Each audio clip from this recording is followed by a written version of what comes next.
सामने क्लाइंट कौन है? इस देश का सबसे बड़ा उद्योगपति। इस देश की पत्रकारिता ने हमेशा विपक्ष की भूमिका निभाई है, लेकिन आज जो स्थिति बदल गई, पूरे देश का जो पत्रकार समूह है वो बिल्कुल सदमे में था, सकते में था कि किस तरीके से सरकार अडानी समूह को बचाने का प्रयास कर रही है। इस देश के पत्रकार सच्चाई के साथ हैं, हालांकि कुछ चरणचाट पत्रकारों भी हैं जिन। नमस्कार, आप देख रहे हैं फाइनल पोस्ट पुरुषोत्तम के साथ। राहत वाली खबर है, राहत से भरी हुई खबर है, और वो खबर ये है कि अडानी मामले में जो खबर आई थी, जो आदेश आया था वीडियो डिलीट करने का, उस आदेश को रद्द कर दिया गया है। जी हां, दिल्ली कोर्ट ने आदेश रद्द कर दिया है। आदेश क्यों रद्द किया है, इसके पीछे की कहानी क्या है, ये सब कुछ जानेंगे अपने editor in chief Gyaneshwar Gautam ji के साथ। स्वागत है सर आपका। धन्यवाद। अभी बड़ी खबर आई, 10 मिनट 15 मिनट पहले की खबर है कि दिल्ली कोर्ट ने आदेश दे दिया है कि वीडियो डिलीट नहीं होगा। देखिए, सच्चाई तो यही है पुरुषोत्तम कि ये जो आदेश था, उस आदेश को देखने के बाद इस पूरे देश का जो पत्रकार समूह है वो बिल्कुल सदमे में था, सकते में था। उसके पीछे कारण ये था कि बिना आपने मुझे सुने आपने ये आदेश पारित कैसे कर दिया। आखिर हमने अगर पब्लिक डोमेन में कोई बातें कही है ना, तो आपको हमको भी तो सुनना चाहिए था। आप मुझे भी नोटिस करते, मैं कोर्ट में अपीयर होके मैं अपनी बात कहता, मैं अपनी दलीलें पेश करता कि किस तरीके से सरकार अडानी समूह को बचाने का प्रयास कर रही है। हमारी भी तो बात सुनिएगा। देश की जो पत्रकारिता है, वो पत्रकारिता का काम क्या है? इस देश की पत्रकारिता का मूल रूप से काम यही है कि हम सच के साथ रहें। इस देश के पत्रकार सच्चाई के साथ हैं, हालांकि कुछ चरणचाट पत्रकारों भी हैं जिनके चलते इस तरह की स्थितियां पैदा होती हैं, और पत्रकार समाज जो है वो समाज हाशिए पे आता है। मैं आपको बताऊं, मैं तो धन्यवाद देना चाहता हूं इस कोर्ट का, जिस कोर्ट ने उस आदेश को रद्द करते हुए ये कहा कि नहीं, जब तक दोनों पक्षों की बात को नहीं सुना जाएगा तब तक हम कोई फैसला नहीं ले सकते। पत्रकारिता के ऊपर क्या ये हमला था? जिस freedom of speech and expression की बात होती है, जिस स्वतंत्र पत्रकारिता की बात होती है, वो कहीं ना कहीं गोल होते हुए दिखाई दे रहा था पिछले आदेश से। देखिए, 2014 में जब से मोदी जी की सरकार बनी, तब से पत्रकारिता को प्रभावित करने का प्रयास जरूर किया गया है। और आप जब आज की तारीख में आप जब टीवी चैनल्स को देखेंगे तो आपको बताने की जरूरत नहीं है पुरुषोत्तम, चीजें बिल्कुल साफ साफ झलकती है ना। लगता है जैसे कि ये वित्त पोषित चैनल है जो सरकार की तरफ से पैसे लेके एजेंडा सेटिंग का काम करता है। सबसे बड़ी बात यह है कि इस देश की पत्रकारिता तो वो पत्रकारिता थी जो सत्ता से हमेशा प्रश्न पूछती थी।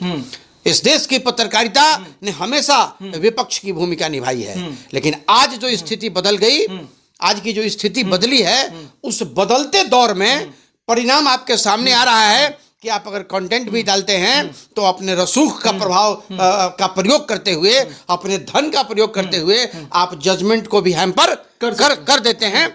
ये इस देश के लोकतंत्र के लिए एक बड़ा खतरा है, और मैं आज उन बहादुर पत्रकारों को अपनी तरफ से सलामी देता हूं कि आप लड़े, आप जीते, और आप आगे भी जीतेंगे, लेकिन पत्रकारिता को तटस्थ होना चाहिए। सरकार अगर कोई अच्छा काम करती है, हम सरकार का समर्थन करेंगे। सरकार गलत करती है तो सरकार का विरोध करेंगे।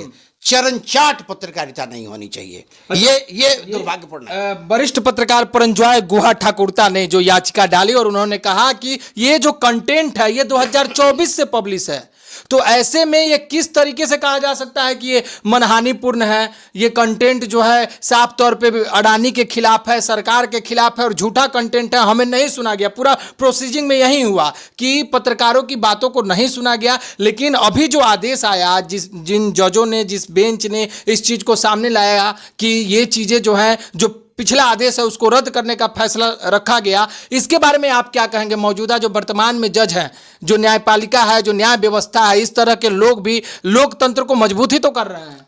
देखिए, इसमें कोई दो राय नहीं है कि जिस कोर्ट में आज जिस कोर्ट से ये फैसला आज आया है, उस कोर्ट ने बिल्कुल निष्पक्ष तरीके से, सामने क्लाइंट कौन है? इस देश का सबसे बड़ा उद्योगपति। विरोध में क्लाइंट कौन है? इस देश का एक स्तंभ पत्रकार। पत्रकारों की क्या हैसियत और क्या औकात होगी ऐसे लोगों से लड़ने की, सिर्फ अपने कंटेंट के बूते पे, अपने सबूत के साथ। इसके अलावा तो पत्रकारों के पास कुछ होता नहीं है ना। तो आप ये समझिए कि अडानी समूह के सामने खड़ा होकर जिस पत्रकार ने इस सारे जो आदेश हुए थे उस आदेश को रद्द कराया, वो सभी पत्रकार, वो उनको हृदय से आभार है कि उन्होंने पत्रकारिता को बचाया। एक चीज और मैं आपको बता दूं, अभी एक और लड़के ने 1015 एकड़ जमीन भागलपुर में अडानी समूह को दिया गया है इलेक्ट्रिसिटी का पावर प्लांट लगाने के लिए, जिसमें एक बात ये निकल के सामने आई, हालांकि मैं उस सच्चाई तक अभी नहीं पहुंचा हूं इसलिए स्पष्ट नहीं करूंगा, लेकिन संभवतः 10 लाख पेड़ वहां लगे हुए हैं जिनको काटा जाना है। तो जिस देश के प्रधानमंत्री, जिस देश के मुखिया, राज्य के मुखिया जल जीवन हरियाली की बात करते हैं, देश के प्रधानमंत्री एक पेड़ माँ के नाम की बात करते हैं, तो क्या वहाँ किसी उद्योग धंधे को स्थापित करने के लिए 10 लाख पेड़ों का काटा जाना उचित है?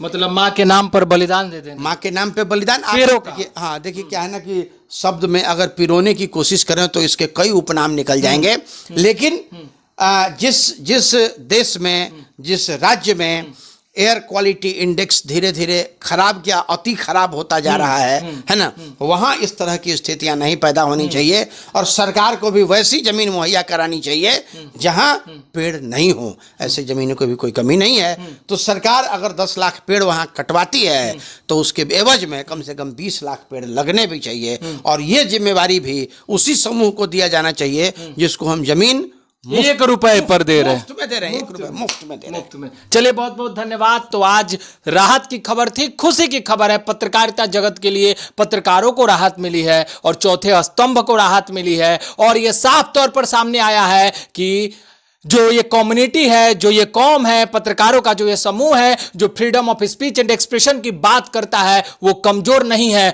वो अपने कंटेंट के बदौलत मजबूत है, वो अपने वीडियोज के बदौलत मजबूत है, वो अपने न्यूज के बदौलत मजबूत है, और उस मजबूती के कारण अडानी ग्रुप को भी पीछे हटना पड़ा है। मैं उन जजों को भी धन्यवाद देता हूं जो पत्रकारिता, जिसे हम चौथी स्तंभ कहते हैं, उसका उन्होंने ख्याल रखा है। तो बने रहिए आप हमारे साथ, देखते रहिए फाइनल पोस्ट। बहुत बहुत धन्यवाद।